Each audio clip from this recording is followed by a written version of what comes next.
Continuando con esta serie de videos de dinámica rotacional, el día de hoy vamos a aprender un concepto nuevo y está relacionado con la rodadura sin deslizamiento.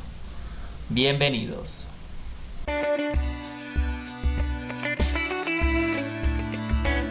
En este tema de dinámica rotacional hay un tema obligatorio a tratar y siempre es el tema de la rodadura sin el deslizamiento. Siempre hay ejercicios típicos de este caso.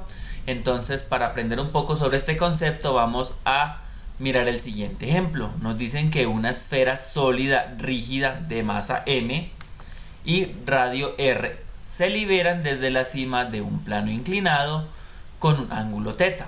Entonces aquí vemos nuestro plano inclinado tiene un ángulo θ con la horizontal, que es la inclinación. En la parte superior está la esfera. Entonces sabemos pues que si nosotros soltamos una esfera sobre un plano inclinado, pues va a empezar a rodar hacia abajo.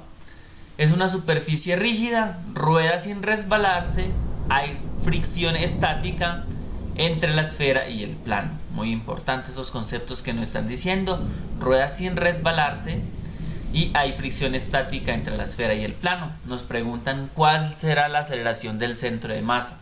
Es decir, acá tenemos una esfera, ella obviamente va en plano inclinado hacia abajo, ¿sí?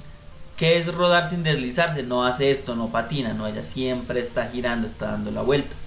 Y esto está asociado a la fricción. ¿Qué conocemos nosotros de aquí?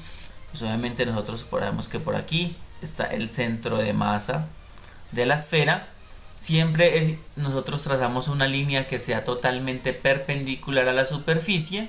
Trazamos otra paralela y hacemos este rectángulo, como por así decirlo, y sabemos que el peso de la esfera está totalmente inclinado hacia abajo.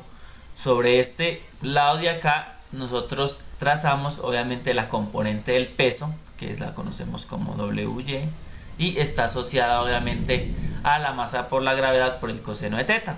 Y sobre este fragmento de aquí nosotros pintamos el componente de la X asociada al peso, que sería masa por gravedad por el seno de θ. Sabemos que esta superficie le está dando una reacción hacia arriba que la conocemos como la fuerza normal. Ahora nos dicen que hay una fricción estática. Entonces esta esfera obviamente se está moviendo en esta dirección y obviamente está rodando, es decir, está dando vueltas. Por lo tanto, la fuerza de fricción se opone a ese movimiento y estaríamos dando hacia atrás, fuerza de fricción. Esto ahí es lo que podemos analizar nosotros con lo que nosotros conocemos de la primera y la segunda ley de Newton, y pues obviamente el concepto de dinámica rotacional. Ahora, si nosotros tenemos entonces una esfera que se esté desplazando, ¿sí? Nosotros sabemos que si esa esfera se está desplazando, ese movimiento lo podemos dividir en dos fragmentos. Uno en un disco que tiene un centro de la gravedad. Este es disco con centro de gravedad y que está rotando sobre su propio eje con una velocidad angular omega. Esto lo aprendimos en el movimiento circular uniforme, donde la velocidad tangencial de cualquiera de estos puntos pues va a ser igual a el radio por omega, que esa sería la velocidad tangencial en cualquiera de estos puntos, y esto es un movimiento de rotación. Ahora, si nosotros combinamos la rotación con la traslación, que es la que nosotros tenemos aquí, nos da el movimiento de rodadura, o más bien la rodadura sin deslizamiento la podemos dividir en rotación y en traslación. ¿Qué es en traslación? Es como si subiéramos un disco que está rodando, lo podemos dividir en rotación, es decir, que está moviéndose sobre su propio eje y que todos estos puntos del exterior tienen una velocidad tangencial de r por omega, más un disco que lo estoy arrastrando, es decir, está obviamente friccionando contra el piso. Él no está rodando, sino que lo estoy alando como si fuera una caja. Cualquiera de estos puntos va a tener la misma velocidad del centro de masa, porque el centro de masa se está moviendo solidario con todos estos puntos, y a estos puntos me dice que la velocidad del centro de masa también es igual a r por omega.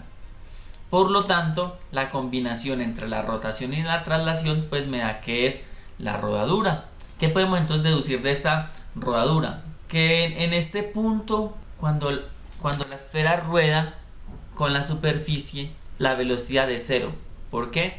Porque instantáneamente un punto de la superficie un punto de la superficie está en igual velocidad que un punto de la superficie de la pelota, pero la superficie está quieta, entonces ahí instantáneamente está totalmente quieto. Por lo tanto, esa velocidad nos dicen que es cero. El centro de masa va a tener una velocidad, mira que el centro de masa no está rotando en este momento, va a tener la misma velocidad como si tuviera una traslación, por lo tanto la velocidad del centro de masa va a ser igual a el radio por omega. Lo mismo para la aceleración del centro de masa, que va a ser igual a la aceleración angular por su radio. Ahora este punto superior, pues la velocidad, ¿cierto? El vector no se puede desaparecer. Si en la rotación todos los puntos tienen una velocidad angular, ¿qué se va a hacer con el vector de esta velocidad? Pues va a entrar a sumarse en este punto. Por eso la velocidad tangencial del punto superior de un objeto que está rodando es igual a 2 veces su velocidad tangencial, es decir, 2 veces el radio por omega. Algo que siempre ocurre o que está presente en la rodadura es la fuerza de fricción. Esta fuerza de fricción, obviamente como lo vimos ahora, se opone a ese movimiento, ¿sí? Y aquí es donde viene el concepto de dinámica rotacional, que ya sabemos que es la sumatoria de torques es igual a el momento de inercia por su aceleración angular. ¿Qué fuerza me está generando torque en este momento para que esto se mueva en esta dirección? Pues va a ser, obviamente, va a ser este radio por la fuerza de fricción, y esto hace que se mueva en este instante. Vamos de nuevo entonces al ejercicio que nosotros tenemos. Si aplicamos nosotros entonces sumatoria de torques a esta esfera, en este caso pues la esfera obviamente se está deslizando por acción de la gravedad, no hay alguien que lo esté empujando, pues va a ser igual al radio que nosotros obviamente habíamos dicho que hay de acá a acá, que eso sería el radio, por esta fuerza de fricción, igual a el momento de inercia de la esfera por su aceleración angular. Debemos reemplazar cuánto es el momento de inercia de una esfera, ya lo habíamos visto en videos anteriores de tablas, ya sabemos que es igual a 2/5 de la masa por el radio al cuadrado. Ahora, sabemos que la aceleración, nos están pidiendo la aceleración del centro de masa, es igual al radio por la aceleración angular. Es decir, yo puedo despejar esta aceleración angular, es igual a la aceleración del centro de masa sobre el radio. Y esto es lo que yo estoy reemplazando aquí en este momento. Le estoy dando valor al momento de inercia, que es lo que tengo aquí, le estoy dando valor a despejando la aceleración angular. Por lo tanto, en esta ecuación entonces me queda que el radio por la fuerza de fricción es igual a 2 veces a 2/5 de la masa por el radio al cuadrado, que multiplica la aceleración por el radio. Ahora este radio se puede eliminar con este cuadrado que está acá, que está arriba y abajo. Por lo tanto, y este radio, tengo radio a la derecha y tengo radio a la izquierda, ambas componentes yo la puedo pasar de un lado al otro a dividir, por lo tanto se vuelven y se eliminan, y se elimina el radio. Por lo tanto, la fuerza de fricción me queda que es igual a 2/5 de la masa por la aceleración, y esta aceleración es la aceleración del centro de masa.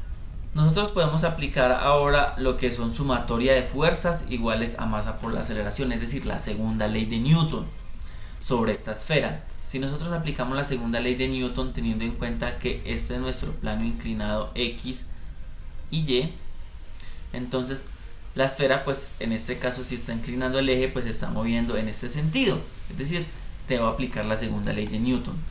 ¿Qué fuerzas hay sobre esta? Entonces tenemos la fuerza de fricción que está tirando hacia la izquierda, que sería negativa, más la componente del peso Wx que está tirando hacia la derecha, que sería positiva, masa por gravedad por el seno de teta igual a. Se está moviendo hacia la derecha, por lo tanto es masa por la aceleración. Colocamos la masa mayúscula porque nos están diciendo que es de masa m. ¿Qué tenemos entonces nosotros de aquí? Sabemos que la fuerza de fricción la calculamos en este instante. Mira que nosotros la tenemos aquí, entonces este menos se conserva, 2/5 de la masa por la aceleración más masa por gravedad por el seno de teta igual a masa por la aceleración. ¿Qué nos pide nosotros? ¿Cuál es la aceleración del centro de masa? Entonces es esta que nosotros tenemos aquí. Debemos agrupar los grupos, debemos agrupar los términos. Esto lo podemos trasladar hacia el lado derecho de la ecuación como positivo.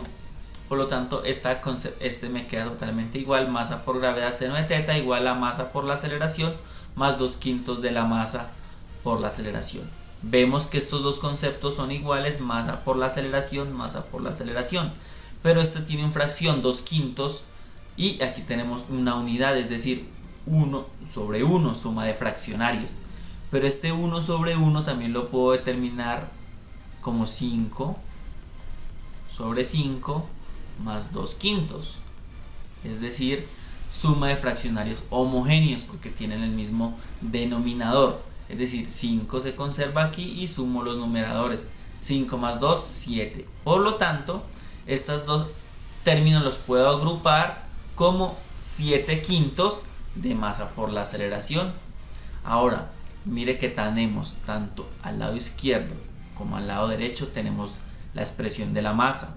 Por lo tanto, la masa la puedo eliminar porque ya sea que la lleve a dividir al lado izquierdo o al lado derecho, se me elimina con la masa del lado superior. Así se me despeja lo que es la aceleración del centro de masa, que es lo que tengo acá. Este 5 que está dividiendo al 7 lo paso a multiplicar a este lado, es decir 5, y este 7 lo paso al lado contrario a dividir, lo tengo acá. Por lo tanto, organizando los términos, encuentro que la aceleración del centro de masa de la esfera, o la aceleración que alcanza la esfera tras rodar sobre una superficie en plano inclinado, es igual a 5/7 por la gravedad por el seno de teta. Vemos entonces cómo la aceleración de esta esfera depende única y exclusivamente de la gravedad, es decir, la constante de física más conocida. 2. Depende del ángulo de inclinación del plano y es independiente del radio, es decir, del tamaño que tenga la esfera y de su masa.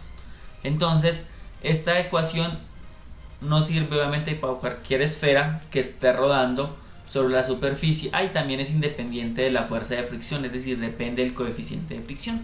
Y bueno, eso es todo por este video. Si tienes alguna duda, alguna inquietud, déjamelo saber abajito en la cajita de comentarios, en mis diferentes redes sociales, donde estoy atento a responder cualquier duda, cualquier inquietud. Si te gustó el contenido de este video de mi canal, puedes suscribirte, puedes apoyarme de varias formas, con medio de donaciones, invitándome a una gaseosita, o haciendo donaciones a través de PayPal, o uniéndose a mi canal con una pequeña donación mensual. Recuerda siempre sonreírle a la vida. Nos vemos en un próximo video.